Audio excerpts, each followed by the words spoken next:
Subscribe करें हमारे YouTube channel को और बेल आइकन को प्रेस करें हमारे लेटेस्ट वीडियोस को देखने के लिए।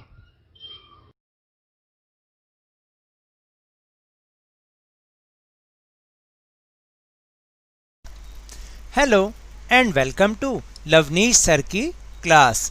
This is Directorate of Education, GNCT of Delhi's worksheet number 8, and it is only for class 8 students. It has taken from the subject Social Science, Social and Political Life. We will understand the topic, the process of making constitution and the main features of the constitution. So now, as you know कि last worksheet में हमने यही तो समझा था कि what is constitution and why do we need constitution, और हमने ये भी जाना था कि कॉन्स्टिट्यूशन जो है क्या चीज़ होती है और कॉन्स्टिट्यूशन की ज़रूरत क्या होती है, क्योंकि हर जो भी कोई, चाहे वो कोई भी इंस्टीट्यूशन हो, इवन चाहे आपकी फैमिली क्यों ना हो, वहाँ पर भी एक कॉन्स्टिट्यूशन काम करता है। जिस स्कूल में आप स्टडी कर रहे हैं वहाँ पर भी एक कॉन्स्टिट्यूशन काम कर रहा है। सेम एज हमारे पूरी कंट्री को चलाने के लिए एक कॉन्स्टिट्यूशन की ज़रूरत होती है, और उस कॉन्स्टिट्यूशन को सभी देश में रहने वाले सभी लोग फॉलो करते हैं। बट यू नो, ये जो कॉन्स्टिट्यूशन जब बनाया जा रहा था तो इतनी ज़्यादा प्रॉब्लम फेस करनी पड़ रही थी, क्योंकि उस समय हमारी कंट्री में वैसे ही बहुत ज़्यादा कंडीशंस अच्छी नहीं थी, तो इसलिए इस कॉन्स्टिट्यूशन को बनाने में बहुत ज़्यादा प्रॉब्लम फेस की गई। लेकिन जब ये कॉन्स्टिट्यूशन बना तो ये ना केवल इंडिया का ही बल्कि वर्ल्ड का एक बहुत बढ़िया कॉन्स्टिट्यूशन बना, बिकॉज़ हमारी जो कंट्री है वो वर्ल्ड्स लार्जेस्ट डेमोक्रेटिक कंट्री है, और इतनी सारी डाइवर्सिटी होने के बावजूद भी ये कॉन्स्टिट्यूशन ऐसा बना जिसमें सभी की इम्पोर्टेंस को दिखाया गया है, और शायद यही कारण है कि आज हमारी इस डाइवर्सिटी में यूनिटी दिखाई पड़ती है। So now let's start and understand with me the procedure of constitution.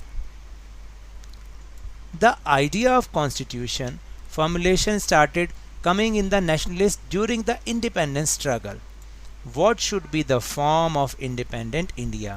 और जैसा कि मैंने आपको पहले भी बताया था ये वाली बात कि जब 26 जनवरी 1930 को लाहौर में कांग्रेस की कॉन्फ्रेंस हुई थी, तभी ये डिसाइड किया गया था कि जब भी हमारा जो कंट्री है उसको फ्रीडम मिलेगी, तब हमारे कॉन्स्टिट्यूशन में किन किन बातों को रखा जाएगा, किन किन टॉपिक्स को इंक्लूड किया जाएगा, और हमारा इंडिपेंडेंट इंडिया किस तरीके का होगा।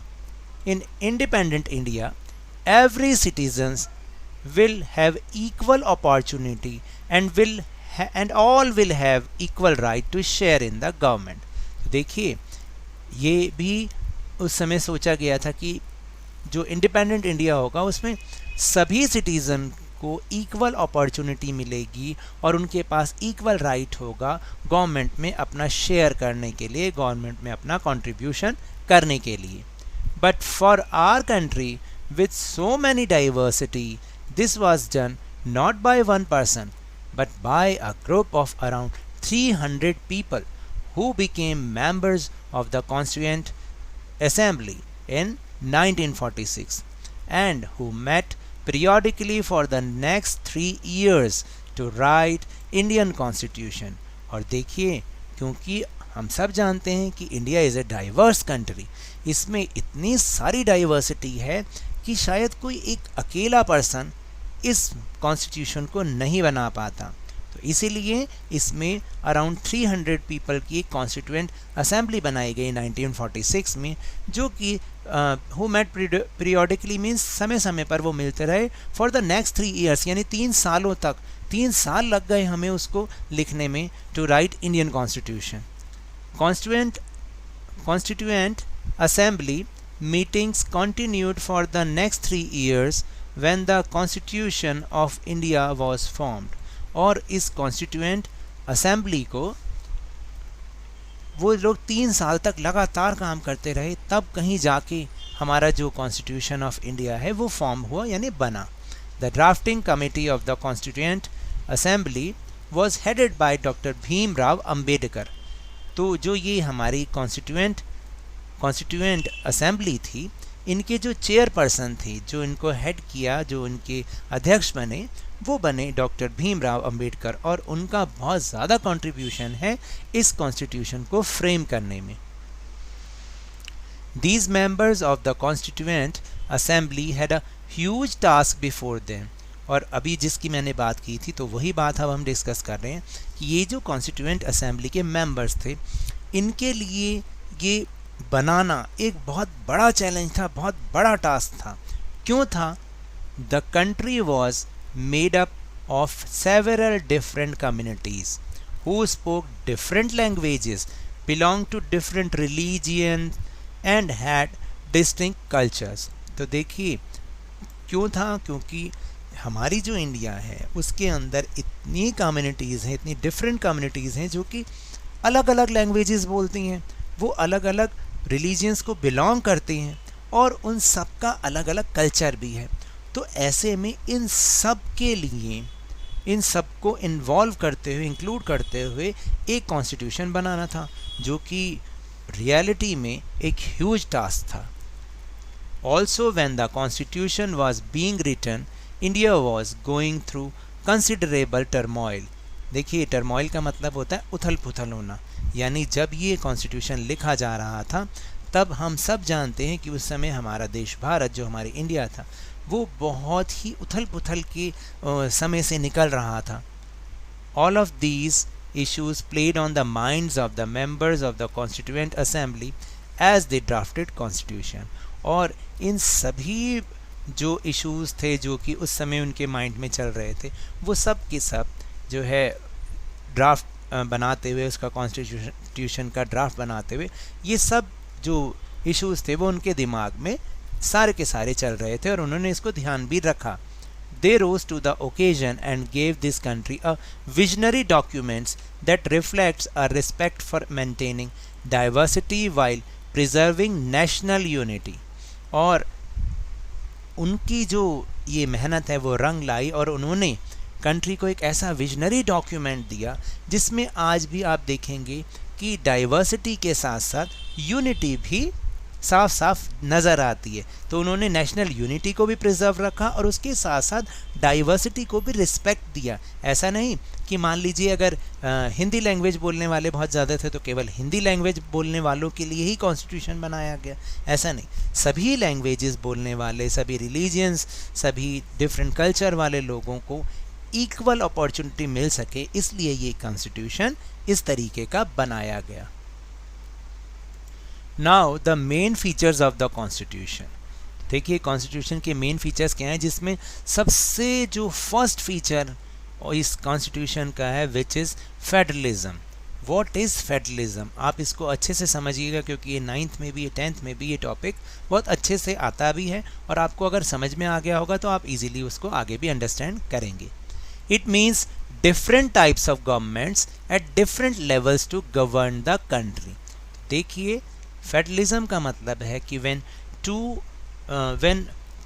two or more levels are working together in a country to govern the country is called federalism।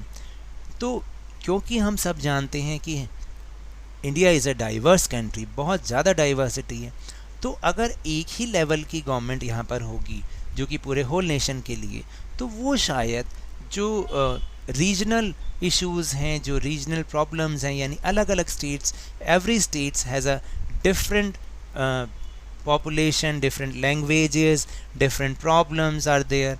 तो इतने सारे जो स्टेट्स हैं सबके अंदर कोई ना कोई प्रॉब्लम है, या वहाँ की लैंग्वेज भी अलग अलग हैं, वहाँ के जो कल्चर हैं, वहाँ के जो लोग हैं, वो सब अलग अलग हैं, और शायद जो उनकी प्रॉब्लम्स हैं वो सेंट्रल लेवल की गवर्नमेंट ना समझ पाए, क्योंकि वो तो पूरे कंट्री को एक साथ लेके चलेगी, तो एक स्टेट को ध्यान में रखना थोड़ा सा मुश्किल हो जाता है।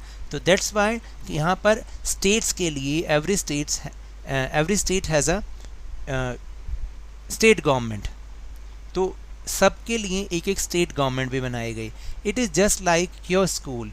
आपका स्कूल एडमिनिस्ट्रेशन में देखिए क्या होता है, जैसे प्रिंसिपल सर हैं या प्रिंसिपल मैम हैं, तो ही और शी इज़ सेंट्रल गवर्नमेंट, वो उन्हें पूरा स्कूल देखना है। अगर हम देखेंगे कि जो आपके क्लास टीचर्स हैं जो कि अपनी अपनी क्लास को मेंटेन करते हैं, तो वो कौन हो गए, वो स्टेट गवर्नमेंट हो गए। और स्टेट गवर्नमेंट भी कई बार क्या होता है कि जैसे कई स्टेट्स बहुत बड़े बड़े होते हैं, इवन हमारी जो क्लासेस भी होती हैं, कई क्लासेस में बहुत सारे स्टूडेंट्स होते हैं, तब वहाँ क्या किया जाता है कि क्लास को ग्रुप में बांटा जाता है और हर एक ग्रुप का एक लीडर बना दिया जाता है, मॉनिटर बना दिया जाता है। तो ही और she is third level government, that is local government.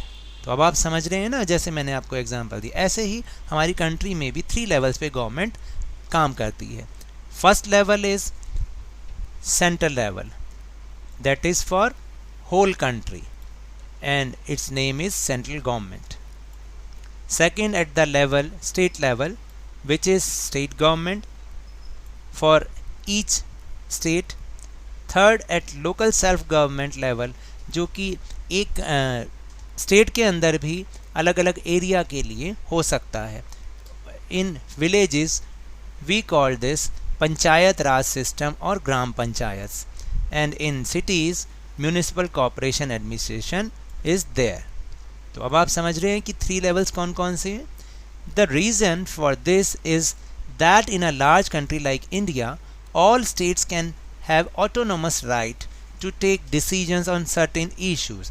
तो ये इसका रीज़न यही है कि हमारी इतनी बड़ी कंट्री जो भारत, जो इतनी बड़ी कंट्री है, तो वहाँ पर सभी स्टेट्स को कुछ राइट्स दिए गए हैं, कुछ इश्यूज़ पर राइट्स दिए गए हैं कि वो अपने उन इश्यूज़ को खुद डिसीजन ले सकें, ना कि सेंट्रल गवर्नमेंट उस पर कोई डिसीजन लेगी।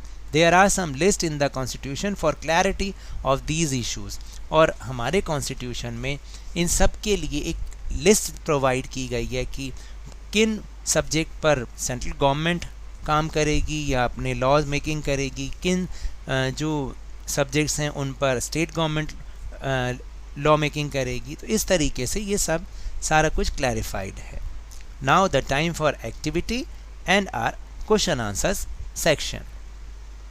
Now the question number one, before we are doing question number 1, activities हमें करनी है पहले। What is the activity? Write the name of your nearby bank, school, dispensary, hospital, police station, MP, MLA, councillor of your area and find out under which level of government they work in. आपको क्या करना है कि आपको अपने जो near by area में जो बैंक है, स्कूल है, डिस्पेंसरी है, हॉस्पिटल है, पुलिस स्टेशन है, या जो आपके जो एरिया के MP हैं, मेंबर ऑफ पार्लियामेंट हैं, member of legislative assembly, MLA हैं या काउंसलर हैं, उनके बारे में जानना है और ये जानना है कि वो किस गवर्नमेंट के अंडर में वो वर्क कर रहे हैं। तो यहाँ पर एक सजेशन है जो कि मेरे हिसाब से मैंने अपना एक सजेशन दिया है, आप अपने एरिया के हिसाब से अपनी इन्फॉर्मेशन प्रोवाइड करवाइएगा। जैसे जो बैंक्स हैं, bank works in central government, मतलब banks works under in central government. जो स्कूल्स होते हैं वो सेंट्रल और स्टेट दोनों के पास हो सकते हैं। डिस्पेंसरीज सेंट्रल और स्टेट के पास, क्योंकि हम दिल्ली में रहते हैं तो यहाँ पर सेंट्रल और स्टेट दोनों चलते हैं, लेकिन अगर आप स्टेट में जाएंगे तो वो स्टेट गवर्नमेंट के पास ही होते हैं। बैंक सेंट्रल गवर्नमेंट के पास होते हैं। Hospital is also central government and state government. Police state government, लेकिन क्योंकि दिल्ली है तो दिल्ली में तो हमारे यहाँ पर सेंट्रल गवर्नमेंट के पास है, लेकिन स्टेट में पुलिस स्टेट गवर्नमेंट के पास होती है।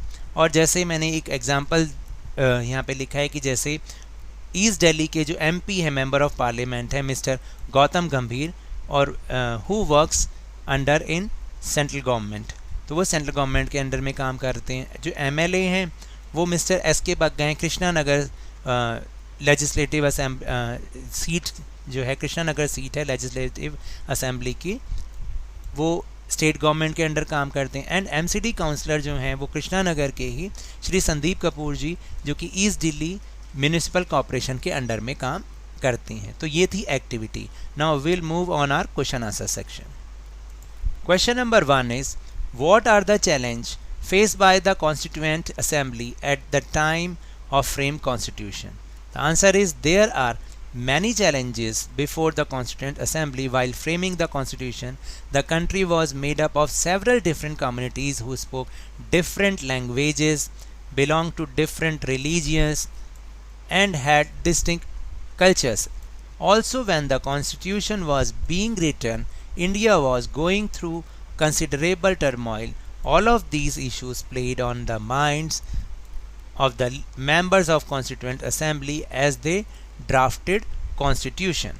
Now the question number 2 is, what do you understand by federalism?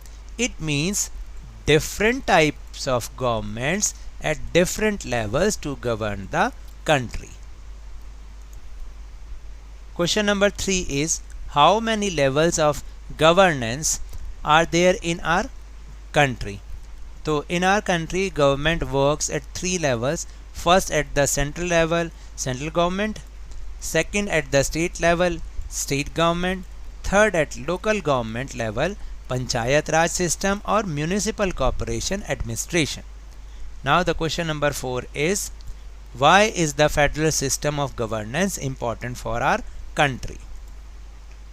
Answer is, the system of federalism is important for our country for the following reason. Our country is full of diversities. Every state has its own problems which only a central government cannot solve. Therefore, arrangement of each state was entrusted to the state government of the state so that the problems of that state could be solved easily. So now that's all for this worksheet. तो मेरे इस तरह समझाने से अगर आपको थोड़ा सा भी समझ में आया हो तो इस चैनल को ज़्यादा से ज़्यादा सब्सक्राइब कीजिए, लाइक कीजिए और बहुत ज़्यादा शेयर कीजिए। और हाँ, मेरे साथ इसी तरह वर्कशीट को समझते रहिए, लेकिन ध्यान और मन लगाकर ज़रूर पढ़ते रहिए। और हाँ, अगर कोविड से बचना है तो मास्क लगाना बहुत ज़रूरी है, फिजिकल डिस्टेंस रखना बहुत ज़्यादा ज़रूरी है। Thank you very much.